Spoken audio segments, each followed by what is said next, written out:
नमस्कार जोहार, मैं राजू और आप देख रहे हैं 24 झारखंड न्यूज। चलिए जानते हैं झारखंड की सुबह से लेकर शाम तक की तमाम बड़ी खबरों को।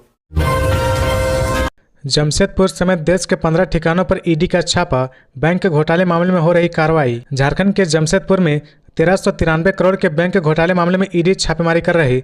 वहीं जमशेदपुर के अलावा दिल्ली, गुरुग्राम, महेंद्रगढ़ और बहादुरगढ़ के 15 ठिकानों पर ईडी की टीम पहुंचकर तलाशी ले रही।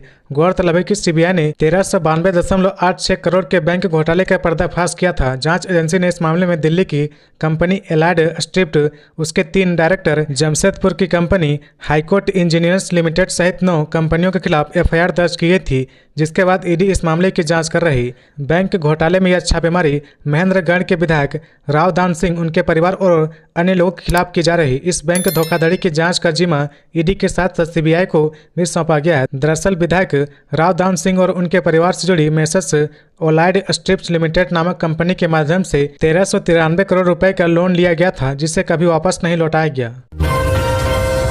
हजारीबाग में एससीबी की टीम ने राजस्व कर्मचारी को 40,000 घूस लेते रंगे हाथ पकड़ा। एससीबी की टीम ने हजारीबाग में राजस्व कर्मचारी को 40,000 रुपये घूस लेते रंगे हाथ पकड़ा। गिरफ्तार कर्मचारी का नाम सीमंत दत्त है और वे दारू अंचल में कार्यरत है। बाजार में चली दिन दहाड़े 6 राउंड गोली, बोकारो में बाइक सवार अपराधियों ने मारी गोली, युवक की मौत। बोकारो शहर के हरला थाना अंतर्गत शंकर रवानी को अज्ञात अपराधियों द्वारा मारकर हत्या कर दी गई। मिली जानकारी के अनुसार उस पर बोकारो के सेक्टर 9 थाना क्षेत्र के हटिया मोड़ वाले भीड़ भाड़ क्षेत्र में बाइक सवार 2 अपराधियों ने तबाड़तोड़ 5 से 6 राउंड गोली चला दी, जिसमें एक गोली उनके सीने में लगी। घटना के बाद सूचना पाकर तत्काल पुलिस पहुंची तथा पुलिस कर्मियों द्वारा उसे अनंतफन में बोकारो जनरल हॉस्पिटल ले जाया गया, जहां गहन जांच करने के बाद चिकित्सकों ने उसे मृत घोषित कर दिया। पुलिस ने घटनास्थल से कुछ खोखा भी बरामद किया है। सिटी डीएसपी आलोक रंजन घटनास्थल पर पहुंच गए तथा मामले की गहनता से जांच कर रहे। उनके अनुसार अपराधी जो भी थे, जल्द पता कर उसके गिरफ्तार कर लिया जाएगा। विदित हो कि मृतक शंकर रवानी का आपराधिक इतिहास रहा है। वह पहले कई बार जेल जा चुका है। संभावना व्यक्त की जाती है कि गुटबाजी में उसकी हत्या की गई है। बताया जाता है कि इससे पहले भी शंकर रवानी पर अज्ञात अपराधियों द्वारा गोली चलाई गई थी, जिसमें उसके पैर तथा पीठ में गोली लगी थी और वह बच गया था। इधर घटना में आक्रोश मृतक के परिजनों व शुभचिंतकों ने नया मोड़ के पास रोड जाम कर दिया। वह हत्यारों की गिरफ्तारी की मांग कर रहे। पुलिस उन्हें समझाने में लगी है। रोड जाम किए जाने से यहां चारों छोर में आवाजाही बंद हो गई है। मुख्य रूप से चास जाने वाली तथा चेस और डीसी ऑफिस छोड़ आने वाली सड़क के साथ ही जेना मोड़ जाने वाली व बालीडीह छोर से आने वाली सड़क पर प्रतिकूल असर पड़ा। सड़क जाम करने वाले लोगों को पुलिस समझाने में लगी है। पुलिस आश्वस्त कर रही कि हत्यारे की गिरफ्तारी होगी, लेकिन परिजनों के अनुसार पहले गिरफ्तारी, उसके बाद आंदोलन वापस किया जाएगा। सीएम हेमंत सोरेन ने सुनी लोगों की समस्याएं, अफसरों को दिए त्वरित निराकरण के निर्देश। सीएम हेमंत सोरेन ने गुरुवार को कांके रोड रांची स्थित मुख्यमंत्री आवासीय कार्यालय में राज्य के विभिन्न क्षेत्रों से पहुंचे लोगों की समस्याओं को सुना। मौके पर मुख्यमंत्री ने उपस्थित अधिकारियों के समस्याओं से संबंधित प्राप्त हुए आवेदनों का त्वरित निराकरण करने का निर्देश दिया। वहीं सीएम ने कहा कि आज राज्य के विभिन्न क्षेत्रों से आए लोगों से मुलाकात हुई और उनकी समस्याओं के शीघ्र निराकरण के लिए अधिकारियों को निर्देश दिए गए हैं। खबरों में आगे बढ़ने से पहले अगर अभी तक आपने इस चैनल को सब्सक्राइब नहीं किया तो प्लीज सब्सक्राइब कर ले, जिससे झारखंड की हर छोटी सी बड़ी खबर की अपडेट आप तक पहुंचता रहे। पाकुड़ में 2 समुदाय के बीच हिंसक झड़प, जमकर चले ईंट पत्थर, कई लोग गंभीर रूप से चोटिल। पाकुड़ जिले के मुसफिल थाना क्षेत्र के नीलामी गांव में 2 समुदाय के बीच हिंसक झड़प की खबर सामने आ रही। मिली जानकारी के अनुसार मुसफिल थाना क्षेत्र के इलामी गांव में गुरुवार की सुबह एक समुदाय के घरों पर दूसरे समुदाय के लोगों ने हमला कर दिया। इस दौरान दोनों पक्ष की ओर से जमकर ईंट पत्थर चले, जिसमें कई घर क्षतिग्रस्त हो गए, जबकि कई लोगों के गंभीर रूप से घायल होने की सूचना है। घटना की सूचना मिलने के बाद स्थानीय पुलिस मौके पर पहुंची और मामले को शांत कराया। फिलहाल SDO Parveen Karkatta, STPO Dayanand Azad, BDO Sameer Alfred Murmu, CO Bhagirath Mahato, नगर थाना प्रभारी, मुसफिल थाना प्रभारी सहित अन्य पदाधिकारी की मौजूदगी में दोनों समुदाय के साथ बैठक की जा रही। जिला प्रशासन की माने तो स्थिति नियंत्रण में है। पाकुड़ एसपी प्रभात कुमार ने बताया कि स्थिति नियंत्रण में है, जल्द ही मामले को सुलझा लिया जाएगा। वहीं जिला प्रशासन ने बयान जारी कर बताया कि पाकुड़ के तारानगर गांव में घटित घटना को अंजाम देने वाले दोषियों को चिन्हित कर लिया गया है। उनके खिलाफ सख्त कार्रवाई की जा रही। जो भी लोग इस घटना में सम्मिलित पाए जाएंगे, किसी को बख्शा नहीं जाएगा। फिलहाल स्थिति नियंत्रण में है। रांची में 10वीं पास के लिए नौकरी पाने का खास मौका, चौकीदार के लिए 357 पदों पर है वैकेंसी। झारखंड के रांची के निकट सरायकेला खरसावां में डिप्टी कमिश्नर ऑफिस में चौकीदार के लिए 357 पदों पर वैकेंसी निकाली गई है। ऐसे में जाने कैसे कर सकते हैं आप इसके लिए आवेदन, क्या होनी चाहिए इस भर्ती के लिए योग्यता और क्या है इस भर्ती की पूरी प्रक्रिया। झारखंड के इस चौकीदार भर्ती में अनारक्षित वर्ग के लोगों के लिए 142 पद है, अनुसूचित जनजाति के लोगों के लिए 146 पद है, अनुसूचित जाति के लिए 3 पद है, अत्यंत पिछड़े वर्ग के लिए 1 पद है, पिछड़े वर्ग के लिए 15 पद है और ईडब्ल्यूएस के तहत आने वाले लोगों के लिए 50 पद है। इस भर्ती में आवेदन करने के लिए उम्मीदवारों का किसी भी मान्यता प्राप्त संस्थान से 10वीं पास होना अनिवार्य है। साथ ही उम्मीदवारों को झारखंड का स्थायी निवासी होना चाहिए और उन्हें साइकिल चलाना आना चाहिए। साथ ही बात करें अगर उम्र सीमा की, तो इस भर्ती के लिए उम्मीदवारों की उम्र सीमा 18 से 35 साल के बीच होनी चाहिए। हालांकि रिजर्व वर्ग के लोगों के लिए ऊपरी आयु सीमा में विशेष तौर पर छूट मिलेगी। इस भर्ती के लिए आवेदन करने के लिए उम्मीदवारों को एप्लीकेशन फॉर्म और उसके साथ सारे जरूरी दस्तावेज की कॉपी को 25 जुलाई तक जिला के सामान्य शाखा उपायुक्त कार्यालय सरायकेला में जमा करवाने होंगे, या आप आवेदन को स्पीड पोस्ट के जरिए उपायुक्त कार्यालय सरायकेला खरसावां 833219 के पते पर भी भेज सकते हैं। बता दें कि आवेदन करने के लिए एससी और एसटी वर्ग के लोगों को 100 रुपये की आवेदन राशि देनी होगी, वहीं सामान्य और ओबीसी वर्ग के लोगों के लिए आवेदन फीस 200 रुपये होगी। झारखंड में इस दिन से रफ्तार पकड़ेगा मानसून, 3 दिन भारी बारिश की संभावना। झारखंड का मौसम पल पल बदल रहा, कभी घने बादल तो कभी खिली धूप दिख रही। इसी बीच झारखंड की राजधानी रांची समेत राज्य के कई इलाकों में 22 जुलाई से 3 दिनों तक झमाझम बारिश होने की संभावना है। मौसम विभाग के अनुसार बंगाल की खाड़ी में बन रहा कम दबाव का क्षेत्र इसके लिए जिम्मेदार होगा। इसका असर पूरे झारखंड में दिखेगा और 24 जुलाई तक बारिश जारी रहने की उम्मीद है। हालांकि पिछले 24 घंटे में मानसून कमजोर रहा, लेकिन 22 जुलाई से मानसून फिर रफ्तार पकड़ेगा। दरअसल बंगाल की खाड़ी में निम्न दबाव के बनने की प्रक्रिया 19 जुलाई तक पूरी होते ही बंगाल और उड़ीसा के तटीय इलाकों के साथ साथ रांची समेत पूरे राज्य में जमकर बारिश होगी। रांची के मौसम वैज्ञानिक अभिषेक आनंद ने बताया कि रांची समेत राज्य के अधिकांश भाग में 22 जुलाई से अच्छी बारिश होने के आसार है। बंगाल की खाड़ी में बन रहे निम्न दबाव के कारण मानसून रफ्तार पकड़ेगा। निम्न दबाव का असर 24 जुलाई तक पूरे राज्य में रहेगा। ऐसे में 3 दिन झमाझम बारिश हो सकती है।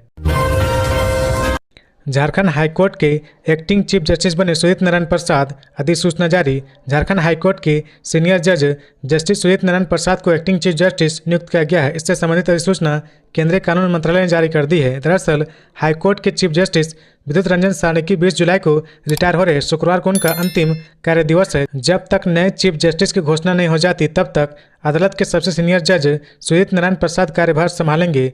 गौरतलब है कि कुछ दिन पहले झारखंड हाईकोर्ट के चीफ जस्टिस विद्युत रंजन सारंगी ने मुख्य न्यायाधीश के रूप में शपथ ली थी। 20 जुलाई को वह रिटायर हो रहे। 19 जुलाई को हाईकोर्ट परिसर में उन्हें विदाई दी जाएगी। इससे पहले उड़ीसा हाईकोर्ट में न्यायाधीश थे। उन्होंने लंबे समय तक उड़ीसा हाईकोर्ट और सुप्रीम कोर्ट में प्रैक्टिस भी की है। 20 जुलाई 1962 को उड़ीसा में जन्मे डॉक्टर बी आर सारंगी ने बीजेबी कॉलेज भुवनेश्वर से कॉमर्स में स्नातक की पढ़ाई की है। इसके बाद उत्कल यूनिवर्सिटी के एमएस लॉ कॉलेज कटक से एलएलबी ऑनर्स गोल्ड मेडल के साथ पास किया है। झारखंड हाईकोर्ट के नए चीफ जस्टिस के तौर पर एमएस रामचंद्र राव का नाम सबसे आगे चल रहा। सुप्रीम कोर्ट की कॉलेजियम ने इसकी सिफारिश कर दी है, लेकिन अभी तक राष्ट्रपति ने इस पर अपनी मोहर नहीं लगाई है। फिलहाल वह हिमाचल प्रदेश के चीफ जस्टिस हैं। भाजपा चुनाव प्रभारियों के दौरे से बड़ी राजनीतिक तपिश। झामुमो कांग्रेस जदयू और आजसू रणनीति बनाने में जुटी। उम्मीदवार के नाम पर छूट रहे पसीने। लोकसभा चुनाव में भाजपा की स्थिति स्पष्ट होने के बाद अब पार्टी विधानसभा चुनाव को लेकर मंथन कर रही। केंद्रीय मंत्री शिवराज सिंह चौहान और असम के सीएम हेमंत बिस्वा शर्मा को विधानसभा चुनाव की जिम्मेदारी दी गई है। दोनों ही नेता लगातार झारखंड का दौरा कर रहे। पार्टी के शीर्ष नेताओं से मिलकर बूथ स्तर तक के कार्यकर्ताओं के साथ बैठकें और मिलन समारोह कर रहे। भाजपा के चुनाव प्रभारियों के दौरे ने राज्य की राजनीतिक तपिश को बढ़ा दी है। इसका असर भी दूसरी पार्टियों पर दिखने लगा है। इंडिया गठबंधन के घटक दल संयुक्त रूप से आगामी चुनाव की रणनीति को बना रहे। वे अलग अलग मंथन भी कर रहे। घटक दलों के अलावा जदयू और आजसू जैसी पार्टियां भी योजनाएं बनाने में जुट गई है। हालांकि चुनाव में अभी समय है, पर भाजपा से लेकर इंडिया गठबंधन के घटक दलों के बीच उम्मीदवारों के नाम को लेकर असमंजस की स्थिति है। पार्टियां रणनीति जरूर बना रही, पर उनके उम्मीदवार कौन होंगे या तय नहीं कर पा रहे। उम्मीदवारों को लेकर जहां कांग्रेस उलझन में है, तो वहीं झारखंड मुक्ति मोर्चा में कई सीटों पर उपाधो की स्थिति बनी हुई है। बात करें भाजपा की, तो उसके लिए भी उम्मीदवार चयन की राह आसान नहीं दिख रही। जानकारों की माने तो भाजपा को भी कैंडिडेट सिलेक्शन में माथापच्ची करनी पड़ेगी। दरअसल विधानसभा चुनाव के लिए 12 से अधिक विधानसभा विधानसभा क्षेत्र ऐसे हैं जहां उम्मीदवार कौन होगा या तय करना पार्टियों के लिए आसान नहीं होगा। इसमें फंसने की वजह लोकसभा चुनाव ही है। वजह यह है कि सभी पार्टियों ने लोकसभा चुनाव में उम्मीदवार उतारे थे। इनमें तो कई सरकार के विधायक और मंत्री भी थे। कई ऐसे भी विधायक हैं जो पार्टी से बागी होकर चुनाव लड़े, अब वे पार्टी से निलंबित चल रहे। सवाल उठ रहा कि जो चुनकर चले गए उनकी जगह कौन होगा? जो निलंबित निष्कासित है उनका विकल्प क्या होगा? उनकी वापसी हो जाती है तो फिर तो कुछ हद तक राहत है, अगर वापसी नहीं हुई तो फिर क्या होगा? दुमका में युवती का अर्ध जला शव बरामद, शव की पहचान में जुटी पुलिस। दुमका में गुरुवार सुबह एक युवती का शव बरामद हुआ है। शव आधा जला हुआ है। मसलिया प्रखंड के गुमरो पहाड़ के पास ही शव बरामद हुआ है। शव मिलने की सूचना पर पुलिस मौके पर पहुंची और शव को अपने कब्जे में लेकर पुलिस जांच पड़ताल में जुट गई है।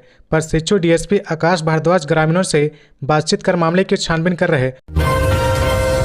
नीट पेपर लीक मामले में पटना एम्स के 3 डॉक्टर हिरासत में लिए गए। सीबीआई संजीव मुखिया को भी तलाश रही। नीट पेपर लीक मामले की जांच कर रही सीबीआई ने पटना एम्स के 3 डॉक्टरों को हिरासत में लिया है, ऐसी जानकारी सामने आई है। पेपर लीक गिरोह के सोलबरों को तलाश रही सीबीआई तीनों डॉक्टरों से हिरासत में पूछताछ करेगी। ये डॉक्टर जांच एजेंसी के रडार पर चढ़े तो चिकित्सक महकमे में भी हड़कंप है। तीनों डॉक्टरों के कमरे को भी सील करके सीबीआई ने इनके लैपटॉप और मोबाइल फोन को भी जब्त कर लिया है। सीबीआई नीट पेपर लीक मामले में एक कड़ी जोड़कर सोलबर गैंग के पूरे नेटवर्क को खंगाल रही है। नीट पेपर लीक मामले में पेपर चोरी और डिस्ट्रीब्यूशन करने वाले से लेकर कई अभ्यर्थियों तक की गिरफ्तारी सीबीआई कर चुकी है। अब नीट का पेपर ले जाने वाले ट्रक के ट्रांसपोर्टेशन की सूचना देने वाले की तलाश जांच एजेंसी कर रही है। मंगलवार को पंकज कुमार और राजू की गिरफ्तारी के बाद यह खुलासा हुआ कि दोनों ने नीट पेपर के ट्रांसपोर्टेशन के दौरान ट्रक से पेपर की चोरी की थी। सीबीआई इन दोनों से ट्रांसपोर्ट की सूचना देने वाले की जानकारी प्राप्त करने की कोशिश कर रही। बुधवार को सीबीआई ने पंकज कुमार और राजू से 7 घंटे से अधिक पूछताछ की। इस दौरान सीबीआई ने पंकज कुमार व राजू के नेटवर्क की जानकारी प्राप्त करने के साथ ही एहसन उल हक, इम्तियाज और जलामुद्दीन से संबंधों के बारे में पूछताछ की। सूत्रों का कहना है कि केंद्रीय जांच एजेंसी को कई महत्वपूर्ण जानकारियां मिली है, जिसके आधार पर केंद्रीय जांच एजेंसी संलिप्त अन्य आरोपियों की भी गिरफ्तारी की योजना बना रही है। 22 स्कूलों को मिला लाखों का स्पोर्ट किट। 8 स्कूलों में ग्राउंड नहीं, 10 स्कूलों में खाली स्पोर्ट के शिक्षक। झारखंड सरकार का शिक्षा विभाग विद्यार्थियों के स्पोर्ट स्किल को निखारने के लिए लाखों रुपए खर्च कर इस पर खर्च का आकलन नहीं कर रही, जिसका नतीजा यह हो रहा कि राज्य के स्कूलों में बिना इस्तेमाल हुए लाखों के स्पोर्ट किट बेकार पड़े हुए हैं। इसका बेहतरीन उदाहरण सामने आया है। पूर्वी सिंहभूम जिले के 22 स्कूलों से इन स्कूलों में 3 सीएम एक्सीलेंस स्कूल और 19 आदर्श विद्यालय शामिल है। अब इन स्कूलों के प्रबंधन समझ नहीं पा रहे कि स्पोर्ट किट का क्या किया जाए। हर स्कूल को 5-5 रुपए का किट दिया गया है। जानकारी के मुताबिक 5-5 लाख रुपए की खेल सामग्री सरकार ने जिले के 3 सीएम एक्सीलेंस स्कूल और 19 आदर्श विद्यालय को भेजे हैं। इनमें 60 स्कूलों में खेल का मैदान नहीं, जबकि 10 में खेल के शिक्षक नहीं। झारखंड सचिवालय में नौकरी मिलने पर इतनी होगी सैलरी। झारखंड सचिवालय में नौकरी, जिसे कि झारखंड कर्मचारी चयन आयोग के अंतर्गत करवाया जाता है, यह एक ऐसी नौकरी है जिसकी ख्वाहिश कई उम्मीदवारों को होती है। इसका एक मुख्य कारण यह भी है कि इसकी सैलरी काफ़ी अच्छी होती है। बता दें कि सीजीएल के वेतन के अनुसार अलग अलग पदों की सैलरी लगभग 19,990 से 1,42,400 रुपये के बीच होती है। जेएसएससी सीजीएल के अंतर्गत चयनित उम्मीदवार शुरुआत में प्रोबेशन पीरियड में होंगे और यह प्रोबेशन 1 से 2 वर्षों का होता है। प्रोबेशन पीरियड में उम्मीदवारों के काम और उनके प्रदर्शन पर बारीकी से नज़र रखी जाती है और उन्हें सिर्फ उनका मूल वेतन और ग्रेड वेतन हासिल होता है। हालांकि एक बार जब प्रोबेशन खत्म हो जाए तो उम्मीदवारों को बाकी सारे अलायंस मिलना शुरू हो जाते हैं। जेएसएससी सीजीएल के अंतर्गत चयनित उम्मीदवारों के लिए कई विभिन्न आधारों पर प्रोबेशन होता है। हालांकि एक बार जब प्रोबेशन खत्म हो जाए तो उम्मीदवारों को बाकी सारे अलायंस मिलना शुरू हो जाते हैं। जेएसएससी सीजीएल के अंतर्गत चयनित उम्मीदवारों के लिए कई विभिन्न आधारों पर प्रमोशन होता है। सबसे पहला होता है पदोन्नति, यानी कि प्रदर्शन, अनुबंध और वरिष्ठता के आधार पर। इसके अलावा होते हैं विभागीय परीक्षाएं। इसके अलावा समय पर आधारित लंबी सेवा करने पर भी ऊंची पदों पर पहुंचा जा सकता है। प्रशिक्षण की बात करें तो कौशल विकास और कार्यशालाएं भी आपकी पात्रता को बढ़ावा देती है और नियमित मूल्यांकन का भी आपके प्रमोशन पर प्रभाव पड़ता है। तो ये थी आज की झारखंड की टॉप बड़ी खबरें। इसी तरह झारखंड की हर छोटी सी बड़ी खबर देखने के लिए आप हमारे चैनल 24 झारखंड न्यूज को सब्सक्राइब करके बेल आइकन प्रेस कर ले, जिससे झारखंड की हर छोटी सी बड़ी खबर की अपडेट आप तक पहुंचता रहे। तो आज के लिए बस इतना ही। हमें दीजिए इजाज़त, फिर मिलते हैं नेक्स्ट न्यूज में।